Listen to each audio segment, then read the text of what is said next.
सीता जी से कहा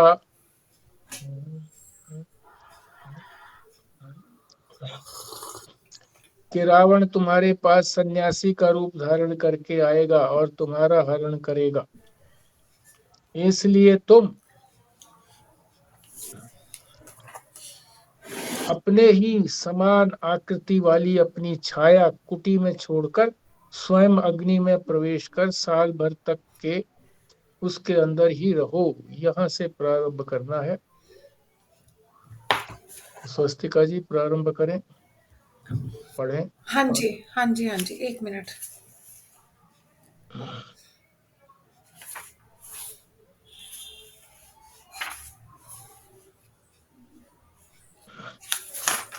हाँ, 1 मिनट में निकाल रही हूँ बस। हाँ जी। मैं पढ़ूं? हाँ, पढ़िए पढ़िए, आप पढ़िए। भगवान राम को तो इस बात का पहले ही पता था। उन्होंने एक बार सीता से एकांत में कहा कि रावण तुम्हारे पास सन्यासी का रूप धारण करके तुम्हारा हरण करेगा। हाँ जी। अग्नाव्रदृश्य रूपेण वर्षतेष्ठममाजया त्वं तु छायां त्वदाकारं स्थाप्यै त्वटोत्जेविष। अतः तुम अपने ही समान आकृति वाली अपनी छाया कुटी में छोड़कर स्वयं अग्नि में प्रवेश कर साल भर तक उसके अंदर ही रहो। रावण का वध करने के बाद फिर अग्नि से निकलकर तू मेरे पास आ जाएगी। जिस समय मारीच पहुंचा उस समय तक सीता माया सीता बन गई थी। विचार करो, असली सीता परमात्मा से संबंधित वृत्ति है, बुद्धि है, परमात्मा का निश्चय है। उसे कभी भी भ्रम नहीं हो सकता। यह जो बुद्धि की छाया है, इसका रहस्य यह है कि ज्ञान होने के बाद कर्तव्य बुद्धि रहती है, अन्यथा तत्व ज्ञान के बाद मनोनाश व वासनाक्षय में प्रवृत्ति कौन करेगा। जब मैं अकर्ता हूँ तो मैं मन का नाश या वासना का क्षय करने में प्रवृत्ति कैसे करूं, और बिना इसमें प्रवृत्ति किए हुए दृष्ट दोष को मैं दबा नहीं सकता। ज्ञान से प्रारब्ध नष्ट नहीं हो सकता। ज्ञान के द्वारा केवल अज्ञान नष्ट होगा। प्रारब्ध कर्म कभी नष्ट नहीं होगा। प्रारब्ध कर्म को हर हालत में ज्ञानी भोग कर नष्ट करता है। ज्ञान कर्म को सीधे नष्ट नहीं करता, केवल अज्ञान को सीधे नष्ट करता है।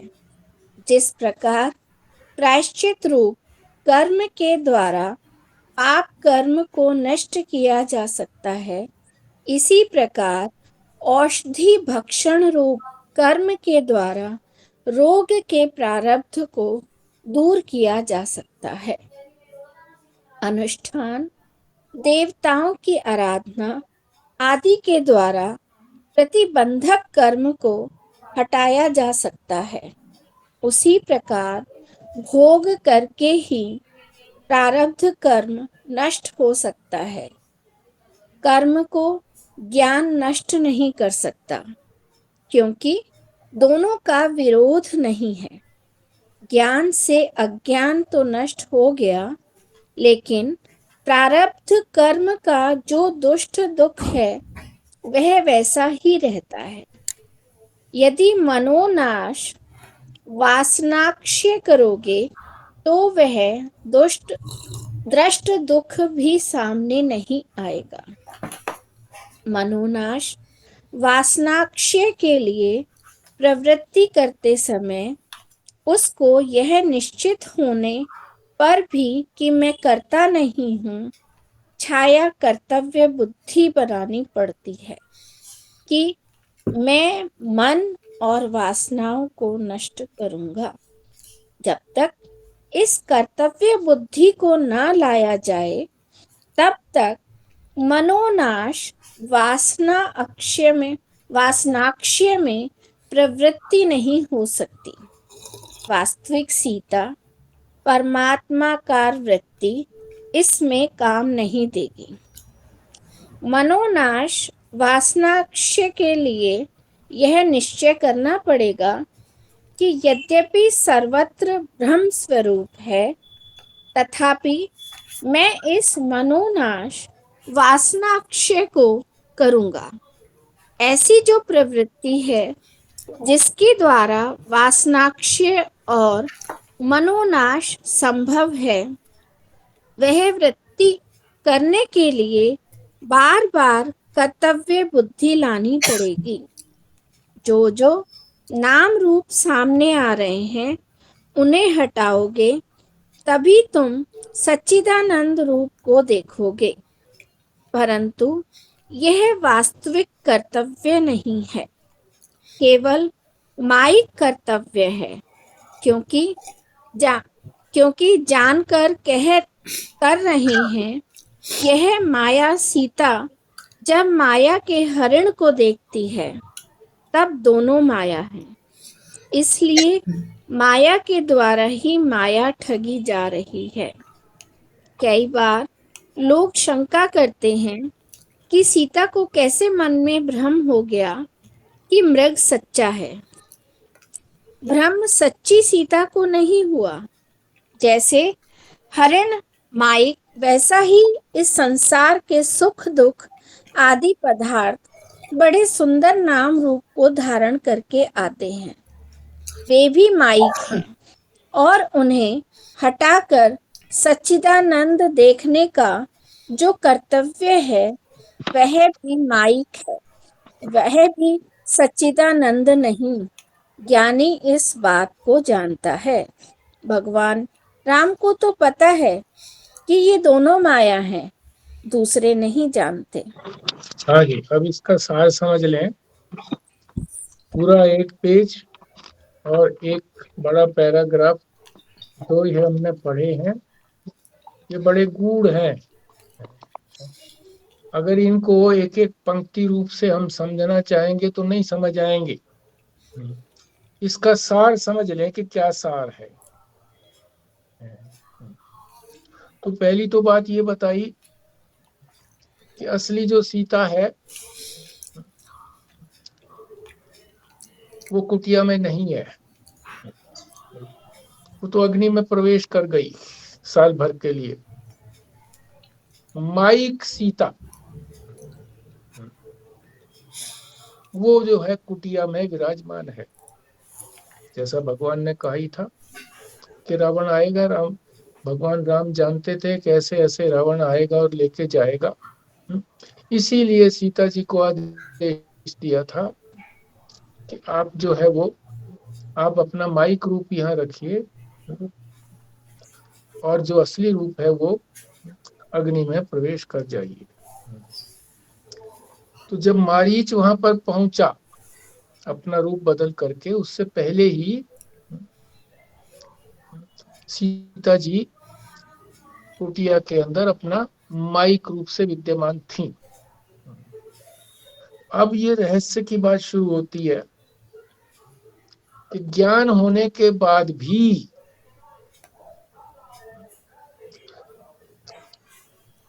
मन का नाश और वासना क्षय आवश्यक है। क्यों आवश्यक है? क्योंकि जब तक ये मन अपने वर्तमान रूप में बना रहेगा और वासना भी बनी रहेगी, तब तक जीवन मृत्यु का आनंद नहीं ले पाएंगे। मोक्ष तो हो जाएगा। ये जो आप बात कर रहे हो कि ज्ञान होने के बाद, मतलब ये किस चीज का ज्ञान हुआ है फिर?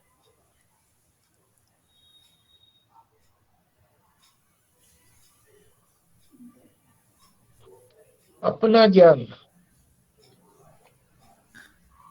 तो उस व्यक्ति को ये पता लग गया स्वरूप कि ज्ञान। हाँ, कि मैं मैं और परमात्मा एक हैं, ये पता लग गया उसको। हाँ, पता लग गया, पर फिर अभी मन तो कंट्रोल ज्ञान में हो नहीं गया। आया और अभी वासनाएं भी उठ रही हैं, फिर वो हाँ, मन कैसा, कंट्रोल में नहीं फिर है, कैसा यही ज्ञान? बात है ना।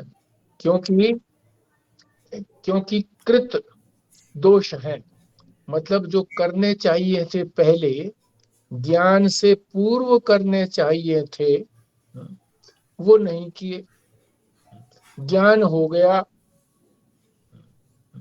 तो मोक्ष तो हो जाएगा, पर जितना जीवन बचा रहेगा उतने जीवन तक वो राग द्वेष काम क्रोध उसके अंदर आते रहेंगे। इसीलिए कहा है कि ये मन के, हाइपोथेटिकल सिचुएशन तो नहीं बता रहे हैं जी कि ऐसा होना तो है नहीं, क्योंकि बिना मनोनाश और वासना क्षय के ज्ञान होना भी नहीं है।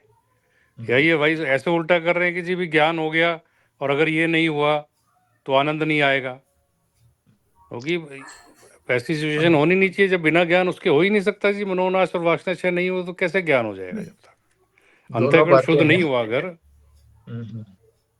दोनों बातें हैं।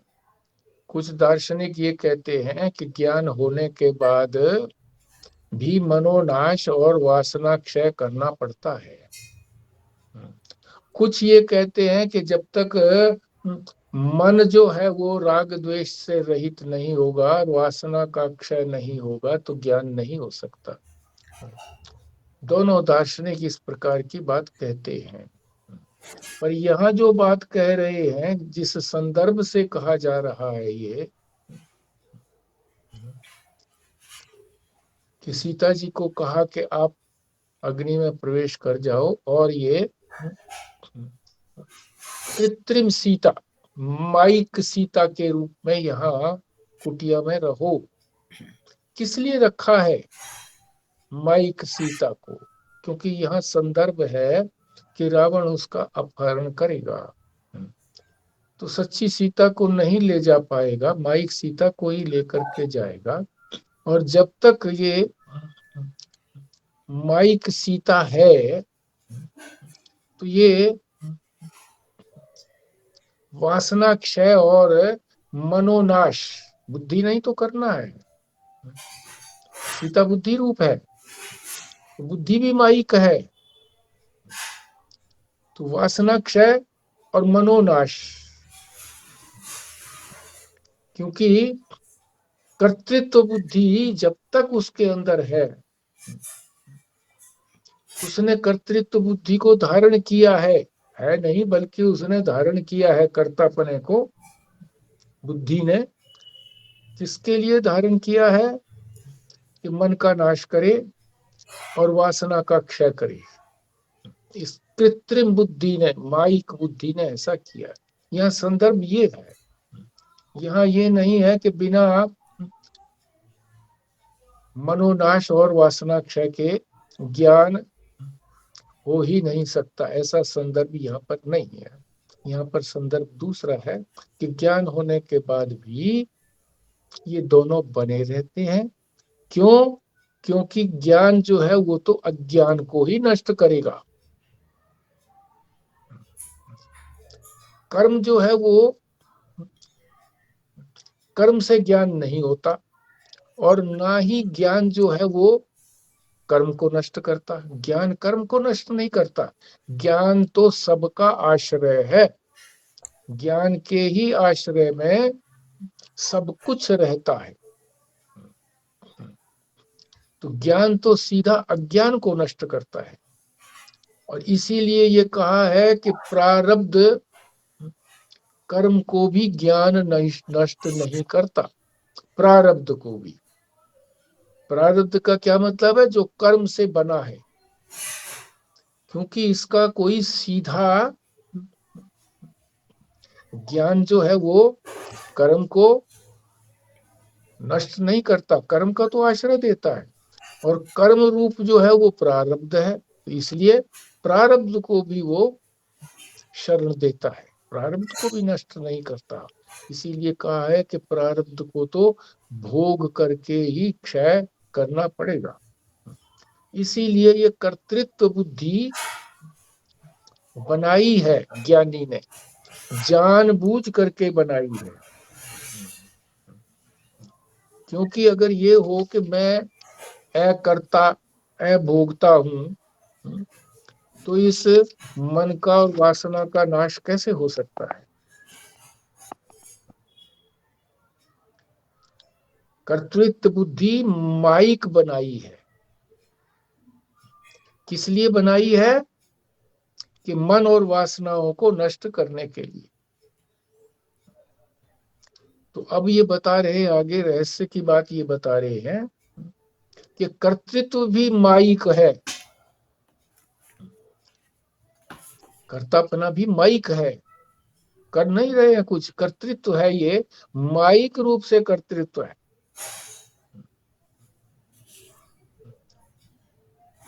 और जो सीता जी हैं वो भी यहाँ माइक रूप से विद्यमान है। हरिण जो है वो भी माया का हरिण है। और इसीलिए फिर आगे बता रहे हैं कि लोग ये कहते हैं कि सच्ची सीता को भ्रम, सीता जी को भ्रम कैसे हो गया मन के अंदर। तो कह रहे हैं कि दोनों ही माया के हैं, माया के द्वारा ही माया ठगी जा रही है।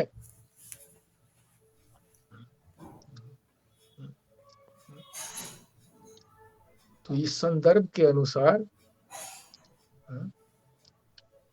मन और वासना दोनों बचे हुए हैं, इसलिए इनको क्षय करने के लिए माइक बुद्धि की आवश्यकता है, जो सीता जी बनी हुई है कुटिया के अंदर। और माइक ही हरिण है। तो दोनों माया रूप है, और वो माया को ही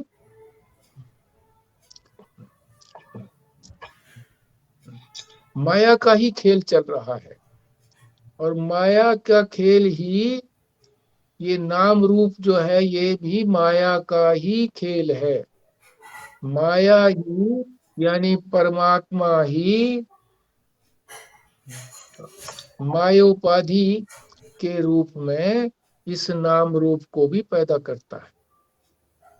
सारा संसार उसने माइक रूप से ही पैदा किया।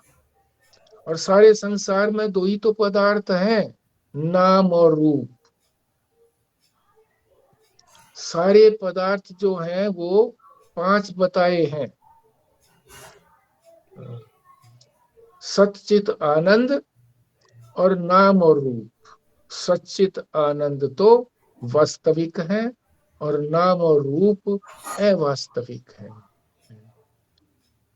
तो कर्तव्य बुद्धि इसलिए बनाई है कि ये माया रूपी जो, जिसको ज्ञान नहीं हुआ है, वो इनको बार बार हटाए। कर्तापन होगा तभी तो हटाएगा। नाम रूप को हटा करके किसको दर्शन करे? सच्चित आनंद का दर्शन करे। और कर्तापन होगा तभी इसको हटा पाएगा। मगर ज्ञान होने के बाद जिसने इनको दूर नहीं किया है, मन को और वासना को नष्ट नहीं किया है, उसको कृत्रिम बुद्धि से, बनावटी माइक बुद्धि से इनको हटाना पड़ेगा। और ये भी तो माइक हैं, ये जो हटेंगे ये भी माइक हैं। तो ये सारा माया का ही, माया के अंदर खेल चल रहा है। तो सारा सार इसके अंदर यही है कि ज्ञान जो है अगर जैसे हो गया है, तो ज्ञान तो सीधा अज्ञान को नष्ट करेगा, कर्म को नष्ट नहीं कर सकता। और ना ही कर्म से ज्ञान की प्राप्ति हो सकती है। इसीलिए कहा है कि जब ज्ञान ही अज्ञान अज्ञान को नष्ट करता है, कर्म को कुछ नहीं कर सकता, कर्म को तो शरण देता है। इसीलिए जो प्रारब्ध है वो भी कर्म से बना हुआ है। इसलिए प्रारब्ध को भी नष्ट नहीं कर सकता, प्रारब्ध भी भोगना ही पड़ेगा, चाहे ज्ञानी हो। इससे इससे जी ज्ञान की कोई महत्ता तो कम होती नहीं है, हाँ क्योंकि जी। ज्ञान होने के बाद प्रारब्ध पड़ा रहे, उसको क्या फर्क पड़ता है ज्ञानी को? हाँ हाँ, ठीक उसको तो है। कोई असर नहीं पड़ता है करके, क्या ठीक है प्रारब्ध है, जब भुगत रहा है तो भुगतने में उसको तो असर पड़ता नहीं कुछ भी।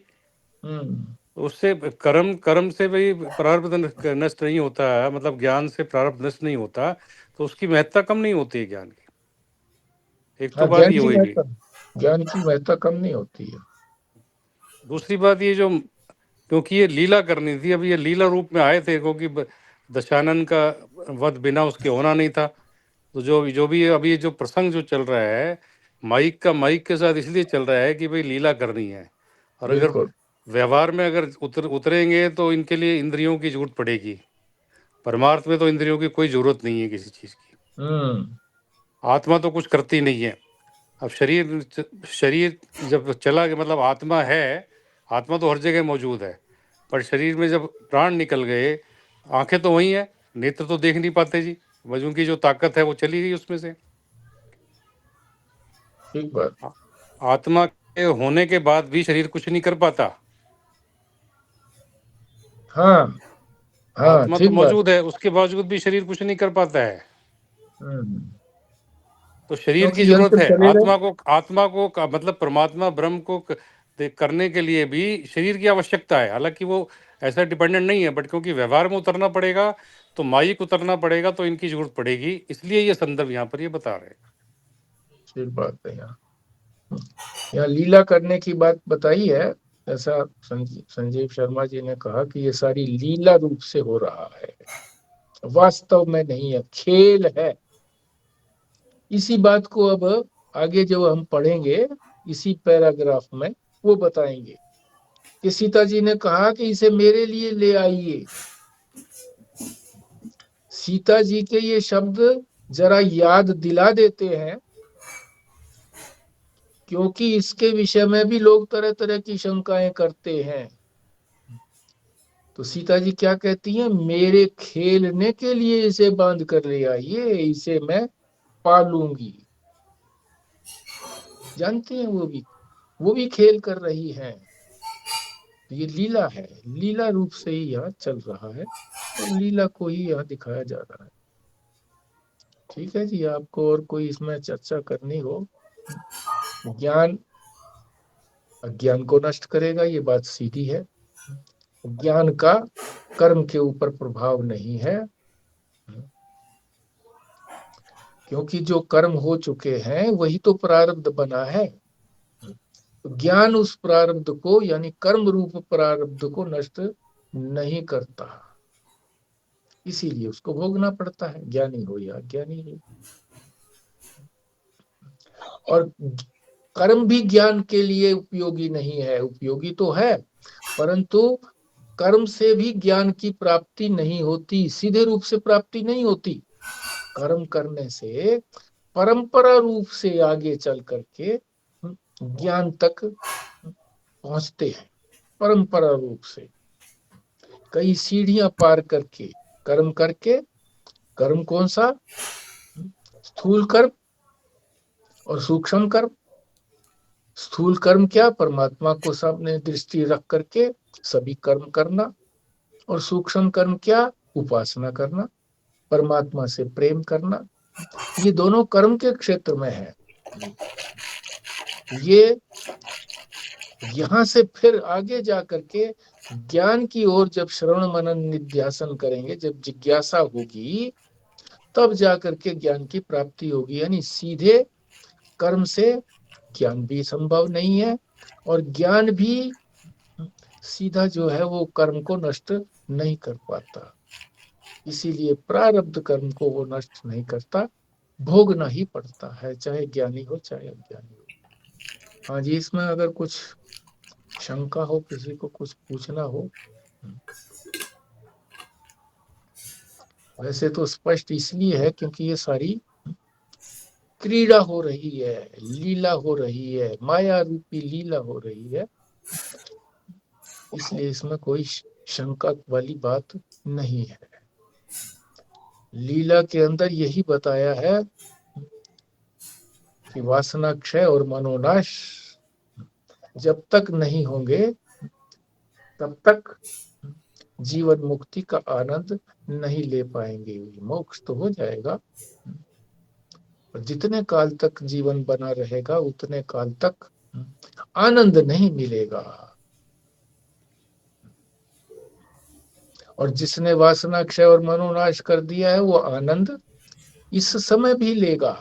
यही तो आनंद है, वास्तविक आनंद। फिर तो कोई फायदा नहीं हुआ जी ज्ञान होने का, अगर आनंद में नहीं रहा, वासना क्षय मनोनाश नाश नहीं हुआ, क्योंकि स्वरूप में स्थित नहीं हुआ, फिर सच्चिद आनंद कहाँ रहा फिर? सच्चित आनंद तो रहा, परंतु उसको जो भोगने का था, यहाँ जो कि यंत्र दिए हुए हैं वो भोग नहीं पा रहा। भोगेगा नहीं, भोगेगा नहीं।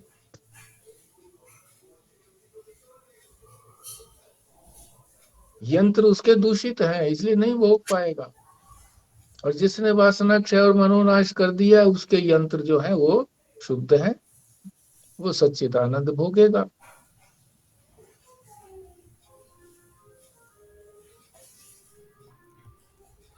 पर मृत्यु के बाद तो फिर यंत्रों की जैसे जरूरत नहीं, फिर तो मोक्ष ही हो गया, फिर तो वो भी उसको भी आनंद मिलेगा ना फिर तो।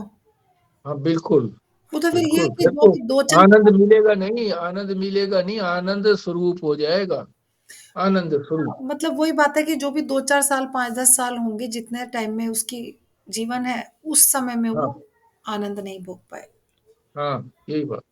शरीर के छोड़ने के बाद की बात तो करो ही मत जी आप। हाँ आनंद की जो बात होनी है, अगर शरीर के जीते जी ही अगर ज्ञान होकर के आनंद में रहता है तभी फायदा है, कि बाद में हो जाएगा आनंद। चलो अभी मुक्ति नहीं हुआ, शरीर छूट जाएगा तो मुक्त हो जाएंगे, इसकी चर्चा करना व्यर्थ है। उड़िया बाबा जी तो ऐसे ही कहते हैं कि अगले जीवन की बात किस लिए करते हो, जीवन ही नहीं है, जन्म ही नहीं है, तो फिर इस जीवन की और अगले जीवन की या पहले जीवन हो चुका। ये आवाज नहीं आ रही। हाँ जी, आवाज नहीं आ रही। हाँ आंटी, आप दोबारा ज्वाइन कर लो, हमें तो सबको आ रही है। अच्छा,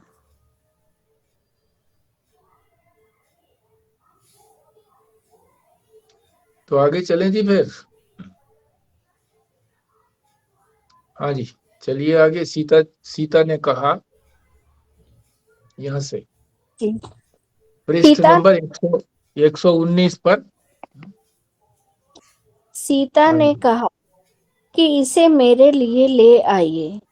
सीता के ये शब्द जरा याद दिला देते हैं, क्योंकि इसके विषय में भी लोग तरह तरह की शंकाएं करते हैं।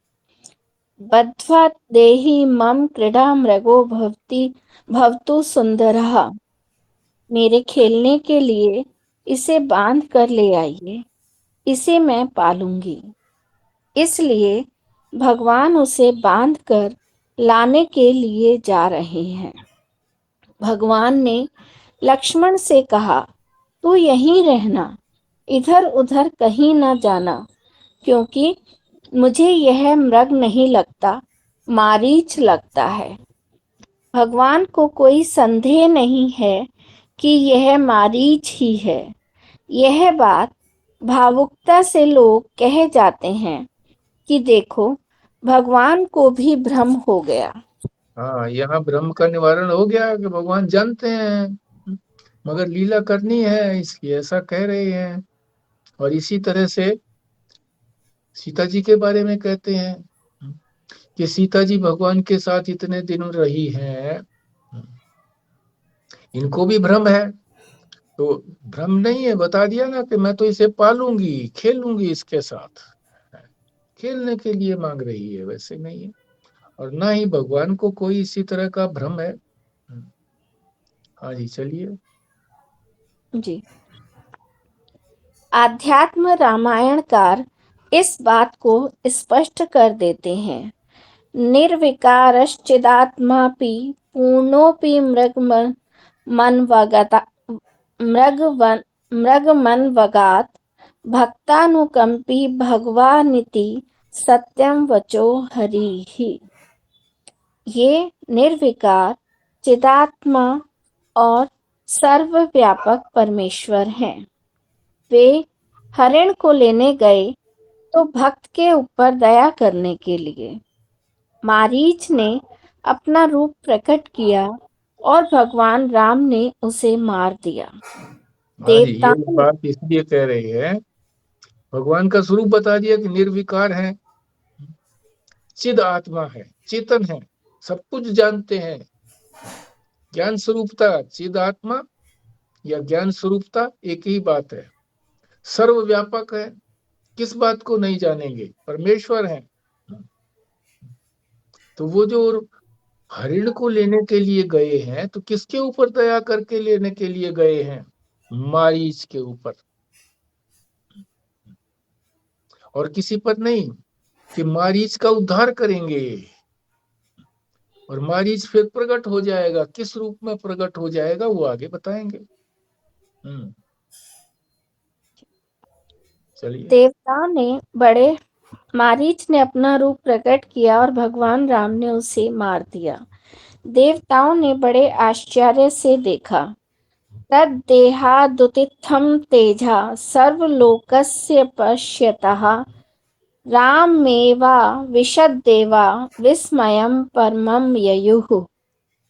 उसके शरीर से जो तेज निकला वह परमेश्वर राम में ही प्रवेश कर गया, क्योंकि चाहे जिस प्रकार से हो, जब से उसे मारा था तब से आज के दिन तक वह डर के मारे हमेशा राम का ही चिंतन करता रहा था।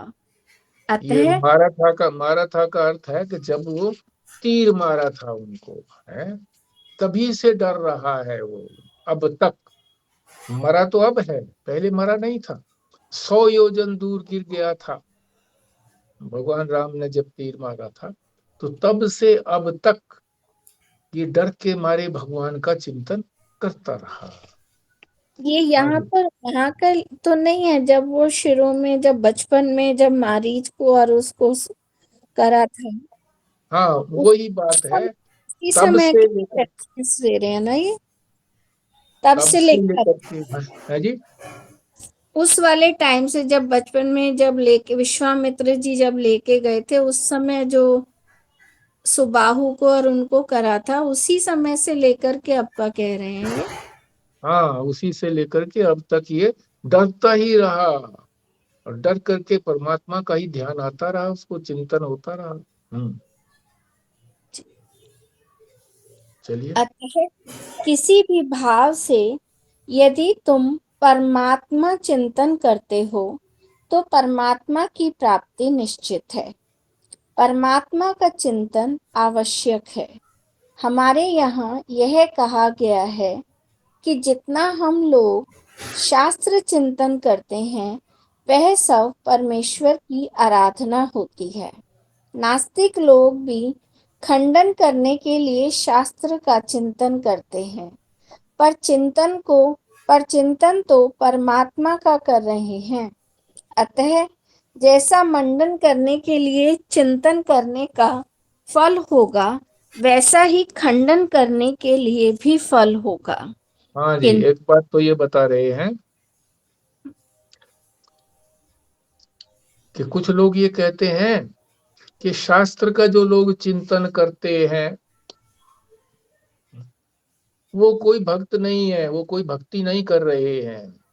एक और स्थान पर भी पहले कहा था, गीता में भी कहा था कि स्वाध्याय जो है, चाहे गीता का है, उपनिषदों का है, भागवत का है, और पुराणों का है, रामायण का है, यदि इसका स्वाध्याय होता है, ये भी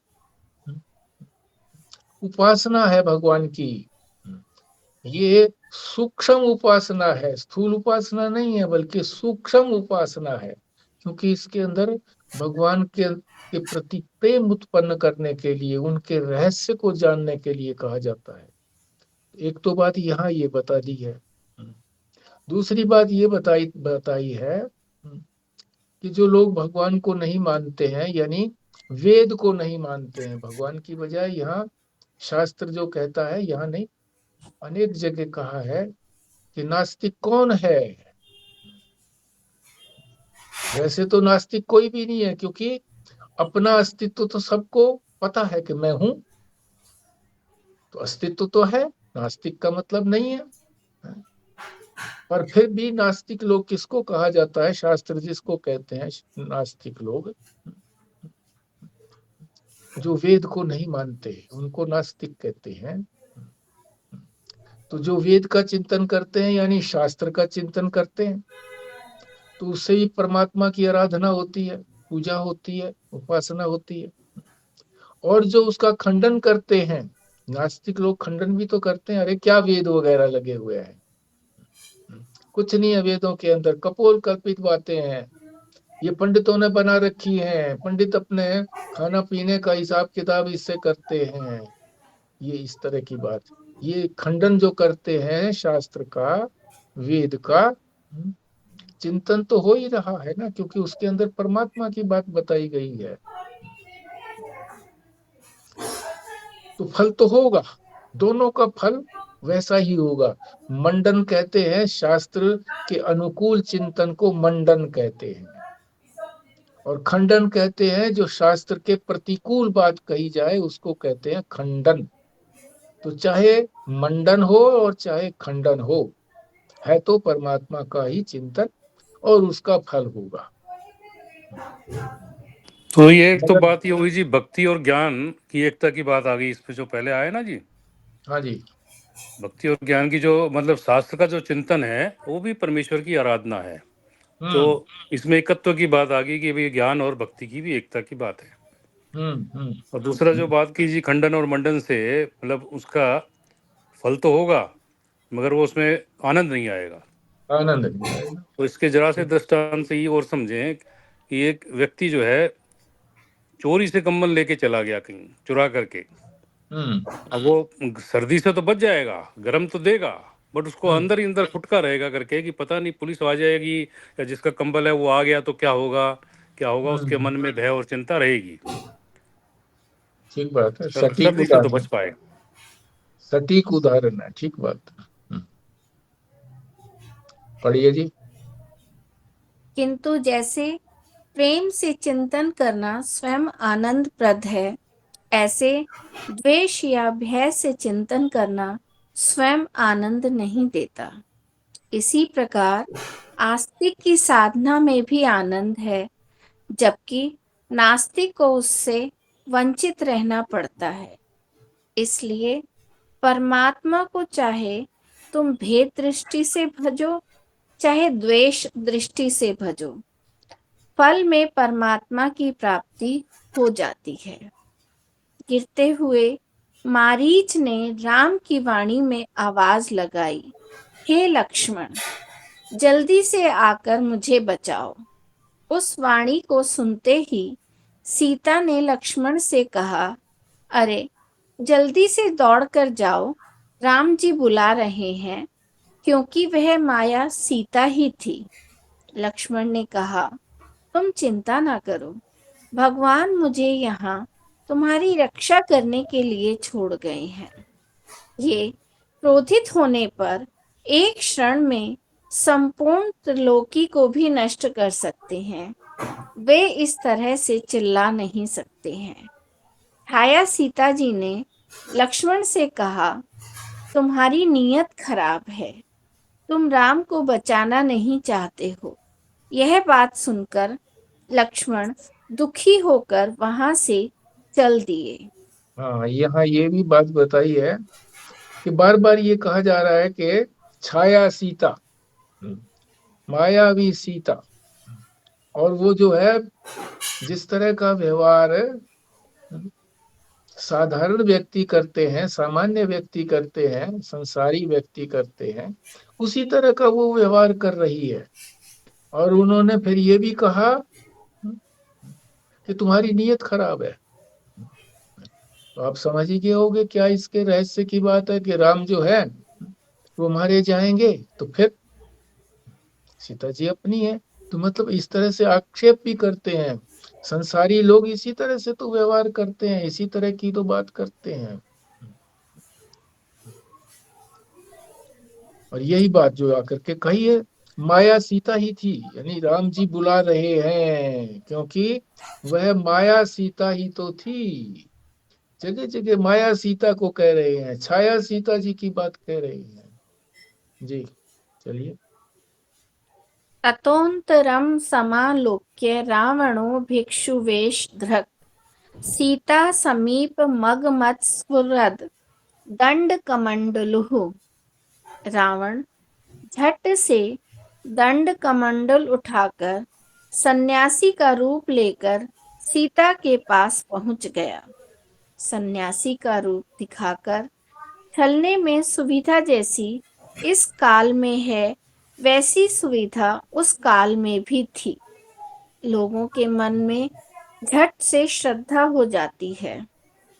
दंड कमंडल लेकर कोई महात्मा आए हैं, जरूर अच्छे ही होंगे। यह देखकर सीता जी ने कहा कि फल इत्यादि का भक्षण कर आराम करो, अभी मेरे पति आ जाएंगे। रावण ने कहा, काहे को इस चक्कर में पड़ी हो? मैं तो राक्षस राज हूँ और तुम्हें ले जाने आया हूँ। चलो, यहाँ जंगल में रहकर क्या करोगी? सीता जी ने कहा, अरे कैसी बात कर रहा है, अभी राम जी आएंगे, तुम्हें मारकर ठीक कर देंगे।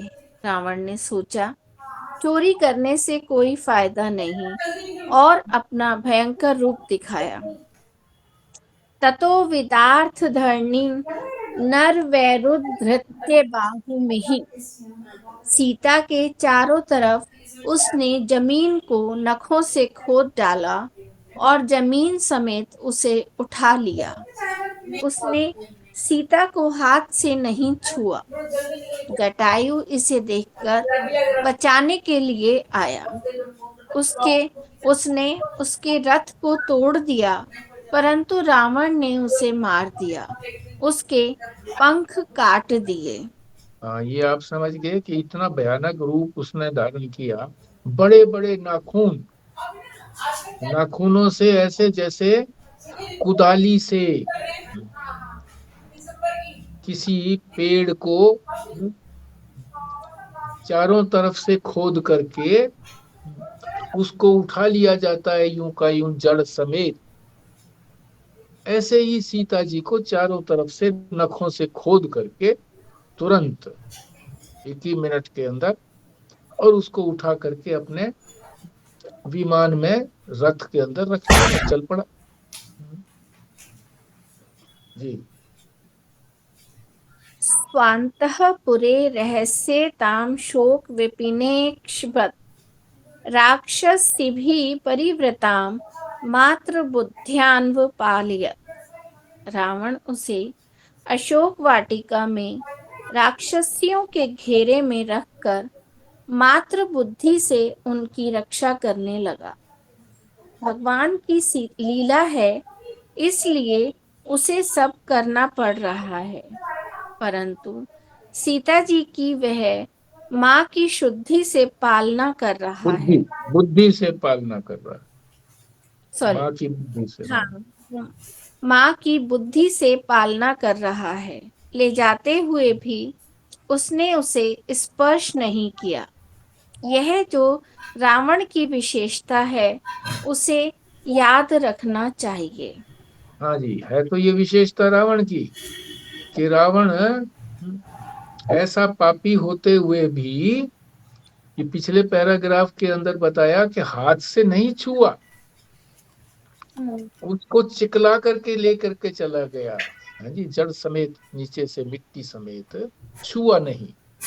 और यहाँ पर ये बता रहे हैं कि जहाँ अशोक वाटिका के अंदर रखा, वहां भी माता की बुद्धि रख करके कि ये मेरी माता है। ले जाते हुए भी उसने स्पर्श नहीं किया था, और वहां जब रखा तो वहां भी मातृत्व बुद्धि से ही उनकी सारी देखभाल करवाई है। तो ये विशेषता रावण की हम सबको अपनानी चाहिए कि स्पर्श तक नहीं करना चाहिए। प्रत्येक के अंदर मातृबुद्धि रखें, जो भी स्त्री है, लड़की है। इसीलिए महात्मा लोग, छोटी सी भी लड़की होती है तो उसको कहते हैं माता, माता के नाम से। और उड़िया बाबा जी के जो पावन प्रसंग हैं उनमें भी उड़िया बाबा जी का एक दृष्टांत आता है। एक गांव के अंदर वो भिक्षाटन के लिए जा रहे थे, तो उन्होंने देखा कि आग लग गई है एक मकान के अंदर। सभी लोग बाहर आ गए हैं, चिल्ला रहे हैं, और एक नव युवती अंदर अग्नि में घर के अंदर रह गई है। सभी लोग बचाने के लिए कह रहे हैं, कोई आगे नहीं आ रहा। उड़िया बाबा जी सीधे अंदर प्रवेश करके उसको, स्त्री को खींच करके ले आए। बाद में उनको पश्चाताप हुआ कि मैंने जो था स्त्री को स्पर्श करने का, कि स्त्री मेरी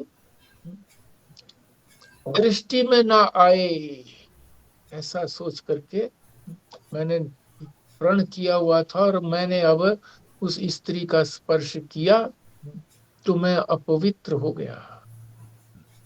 और जहां वो रामघाट के अंदर अनेक वर्षों तक रहे, अभी भी उनका आश्रम है, वहां भी उनका ये नियम था कि कोई स्त्री वहां पर प्रवेश नहीं करती थी।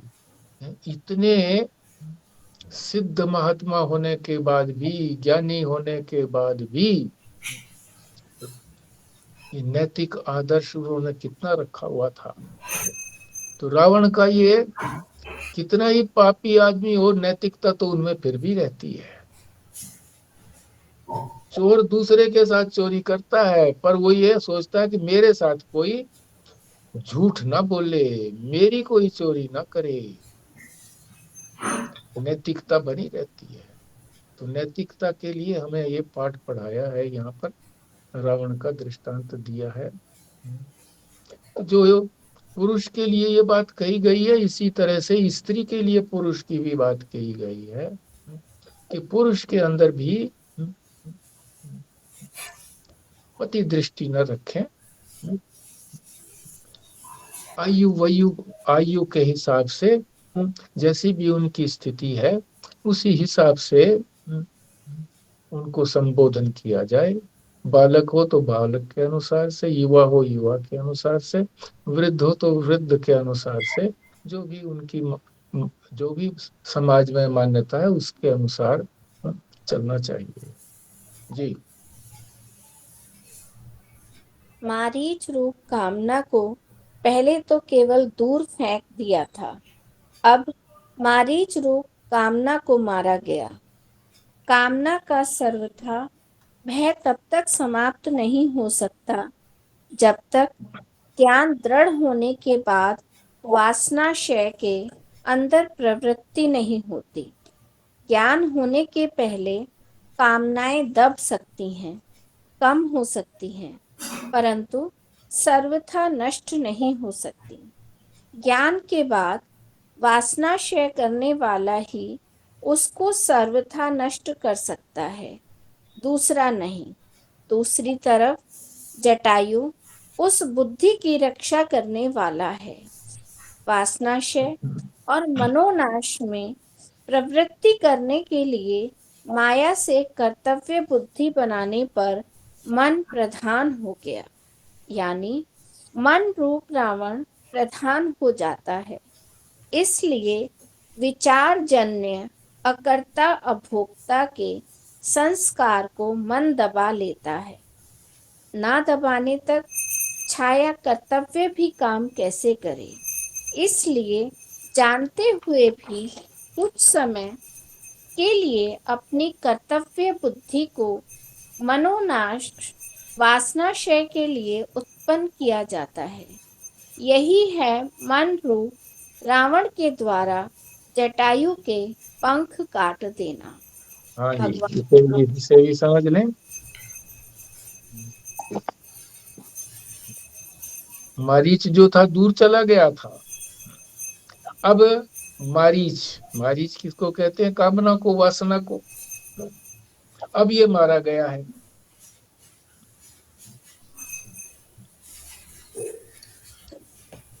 ज्ञान दृढ़ होने के बाद तो वासना का क्षय नहीं किया जा सकता,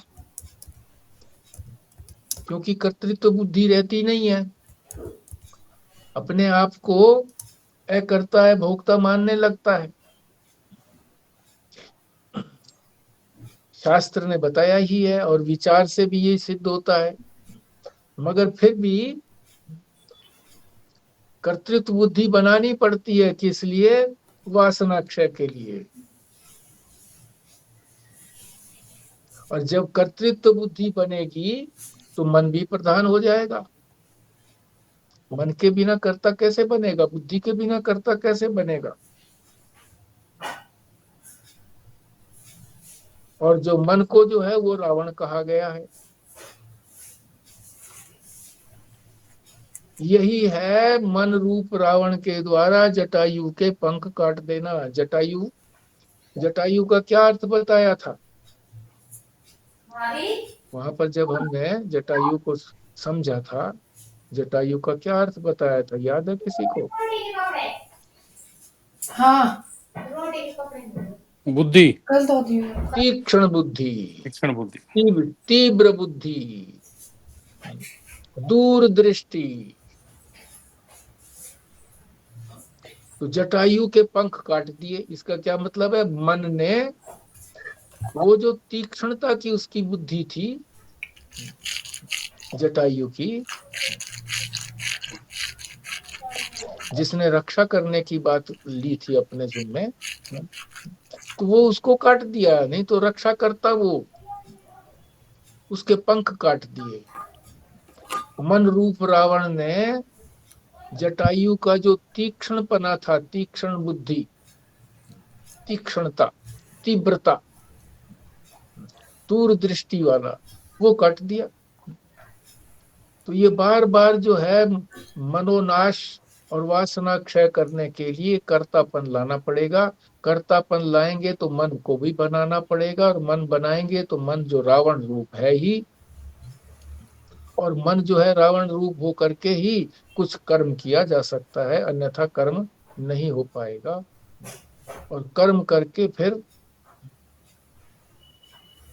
वासना क्षय और मनोनाश होगा। बिना कर्ता किए हुए, बिना किए हुए इनका नाश नहीं होता, क्योंकि ये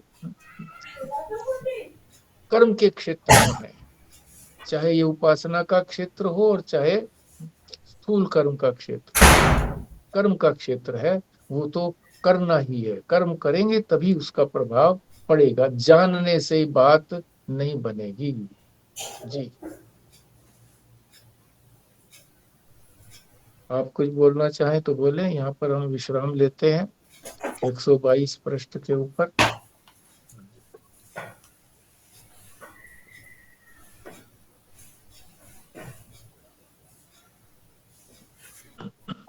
ये विशेष बात तो यही जी कि ज्ञान के बाद वासना क्षय जब तक नाश नहीं होगा, हाँ मतलब जी। ज्ञान की दृढ़ता, जैसे पहले भी जो चर्चा कर रहे थे ना, ज्ञान होने से वासना क्षय मनोनाश क्षय नहीं हुआ, तो वही इसमें इन्होंने किया है कि ज्ञान होने से पहले कामनाएं दब सकती हैं मगर मरी नहीं है।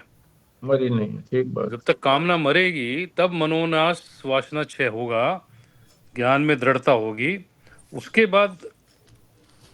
और ज्ञान और ये मतलब वासना क्षय और ये नहीं रहेगा तो आनंद में रहेगा उसके बाद, तब आनंद की अनुभूति कर सकेगा। बिल्कुल ठीक। एक बात आपने उड़िया बाबा जी का भी उदाहरण दिया था, बट उसमें जो महापुरुष हैं जिनका वासना क्षय भी हो गया, उनको उसमें स्त्री पुरुष में भेद नजर नहीं आता। उसका उदाहरण सबसे बढ़िया तो सुखदेव जी महाराज का देते हैं। और एक छोटा सा वाक्य अभी सुना था, ये अखंडानंद आश्रम में जब प्रवचन कर रहे थे, कोई महात्मा थे जो ऊपर कमरे में रहते थे, स्त्रियों से नहीं मिलते थे किसी से। तो कोई स्त्री आई मिलने के लिए उनसे कि जी महात्मा जी के दर्शन करने हैं, तो उनको नीचे से कहा गया उन्होंने कि जी नहीं, वो महात्मा जी नहीं मिलते हैं किसी स्त्री से। तो उनको पहुंचाया ऊपर, उन्होंने कहा, कहता अच्छा नहीं चलो आने दो, मिल लेता हूँ। तो मिले उनसे, तो उन्होंने पूछा महात्मा जी से कि आपने क्या किसी स्त्री के गर्भ से जन्म नहीं लिया क्या? तो महात्मा जी का जो जवाब था, बड़ा अति सुंदर जवाब उन्होंने दिया। कहता मैंने गर्भ से तो जन्म लिया है, बट आगे किसी गर्भ में नहीं आना चाहता हूँ।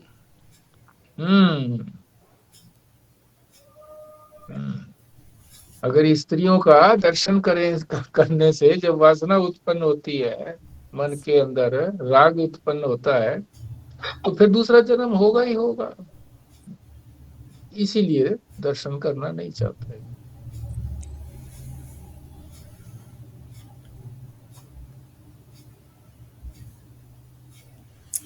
ये जो यहाँ पे बताया ना कि मन रूपी जो रावण था, उसने जटायु के की तीक्ष्णता को कम कर दिया। जटायु तो एक तरह से जैसे बुद्धि की रक्षा करने वाला है।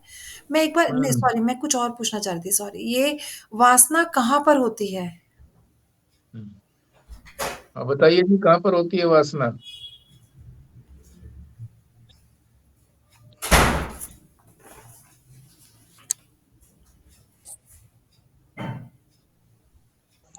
मन के अंदर ही होती है। बिल्कुल ठीक बात। मन के अंदर ही होती है वासना भी। राग द्वेष भी उसी के अंदर होते हैं। राग द्वेष के ही तो जो अवशेष हैं, अवशेष, उसी को तो वासना कहते हैं। अवशेष, कुछ बचा हुआ पोर्शन, उसी को वासना कहते हैं। राग के जो अवशेष हैं उसी को ही वासना कहते हैं। तो अगर मन के अंदर ही वासना है, तो फिर वासनाशय और मनोनाश अलग अलग क्यों बोला? वो तो फिर एक ही बात हो गई ना।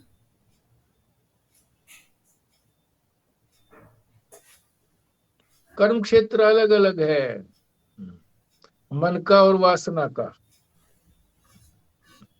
मन मुख्य है, मन कारण है, वासना उसकी कार्य है। जब मन का नाश होगा तो साथ में कार्य का भी नाश हो जाना चाहिए। इसलिए दोनों का ही नाश हो जाता है। मन का नाश होने से वासना का भी नाश हो जाता है साथ साथ। इसीलिए दोनों को साथ साथ कहा गया है। मन कारण है क्योंकि उसी के अंदर वासना रहती है, उसी में से निकलती है और उसी के अंदर शरण लेती है। उस चित्त को भी कह सकते हैं, क्योंकि चित्त के अंदर जो संस्कार पड़े रहते हैं ना जी, हाँ जी, और वो इंद्रियों को और विषय के जो है मेल से फिर वो क्रिया रूप में आते हैं, वो उभर जाते हैं। और हाँ, वैसे तो चित्त अंतःकरण में मन बुद्धि चित्त अहंकार है तो एक ही चीज, मगर अलग अलग जगह पर अलग अलग नाम दिया गया। मन है, जब वो संकल्प विकल्प करता है तो मन है, निश्चय कर लेता है तो बुद्धि हो गया। और वही जब स्टोर हाउस में चित्त के अंदर, जो स्टोर हाउस के अंदर संस्कार पड़े रहते हैं, तो उसी को चित्त का नाम देते हैं। और जब कर्तापन बोलता है कि जी मैंने यह काम किया, तो अहंकार हो जाता है। तो नाम तो वैसे एक ही है इनका, अंतःकरण में मन बुद्धि चित्त अहंकार एक ही है, अंतःकर चतुष्टय जो कहते हैं। हाँ, चित्त कहिए, चित्त कहिए, एक ही बात है। चित्त कहो, मन कहो, संक्षेप में मन कह दिया जाता है।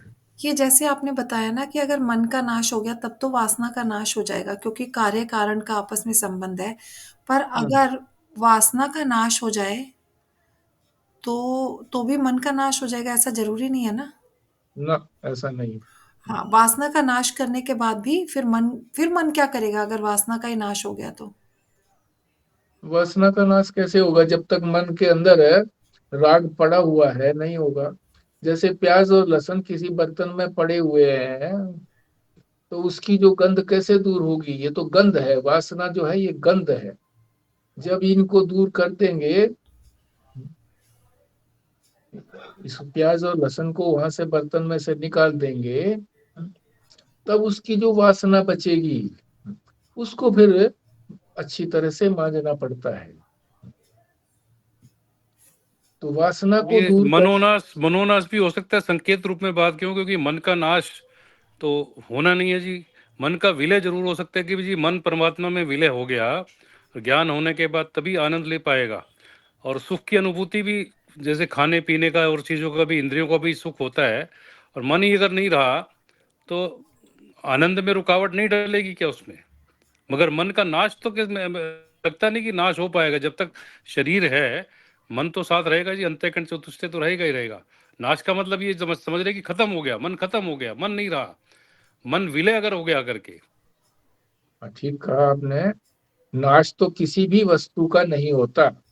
Matter can neither be created nor destroyed but it changes it's form. बाद होता है, जो वेदांत में कहा गया है कि उस चीज का बाद हो जाता है। अब वो मिथ्या हो गया है, अब वो वास्तविक नहीं है, मिथ्या है। जैसे रस्सी जल जाए तो रस्सी जो है वो बट रूप में तो फिर भी दिखाई देती है, जलने के बाद भी जो रस्सी पड़ी है वो ऐसे लगती है जैसे रस्सी है। तो अब उस रस्सी से बांध नहीं सकते क्योंकि वो मिथ्या है, झूठी है। और जब जली नहीं थी तब उससे हम बिस्तर बांध सकते थे। अब जब उसको जला दिया तो वो राख रूप में तो है, पर वो रूप उसका वही का वही है जैसे रस्सी का रूप है। तो अब उसको, इसी को कहते हैं बाध, कि वो अब बाधित है, उससे कोई काम नहीं लिया जा सकता। मतलब जैसे कि अभी हमारा मन बहुत डोमिनेंट है और हम मन के अनुसार चलते हैं, फिर मन का कोई रोल नहीं रह जाएगा और व्यक्ति जो है उसके अनुसार नहीं चलेगा। हाँ, शास्त्र के अनुसार चलेगा, प्रारब्ध के अनुसार चलेगा। शास्त्र के अनुसार तो तब चलेगा जब उसको ज्ञान नहीं हुआ है। जब ज्ञान हो गया है तो फिर प्रारब्ध के अनुसार चलेगा, वो कुछ नहीं करेगा बस।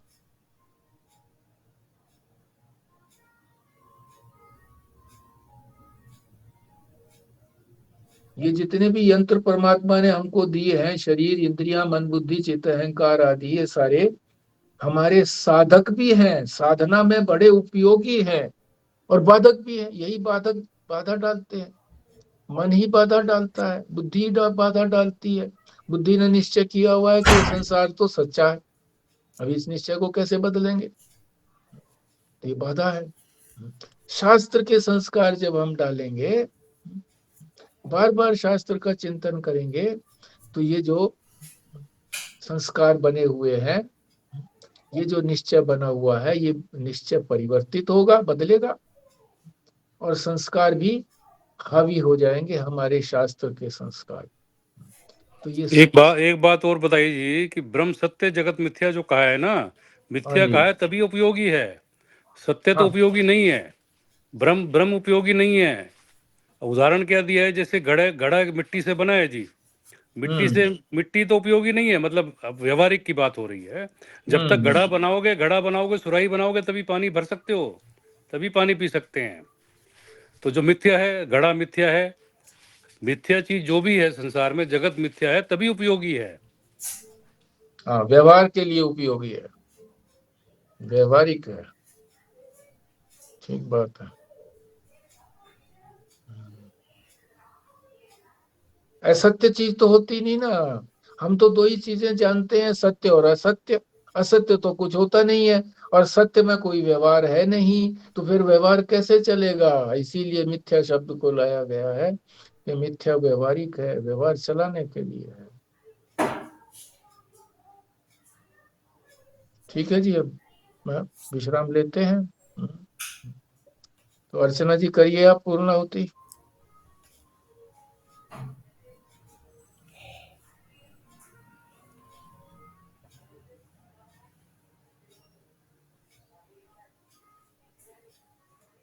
कृष्णा जी आप करिए। कृष्णा जी चलिए। मैं करती हूँ। हाँ जी। ओम पूर्णमदः पूर्णमिदं पूर्णात् पूर्णमुदच्यते पूर्णस्य पूर्णमादाय पूर्णमेवावशिष्यते। ओम शांति शांति शांति। नारायण नारायण। नारायण।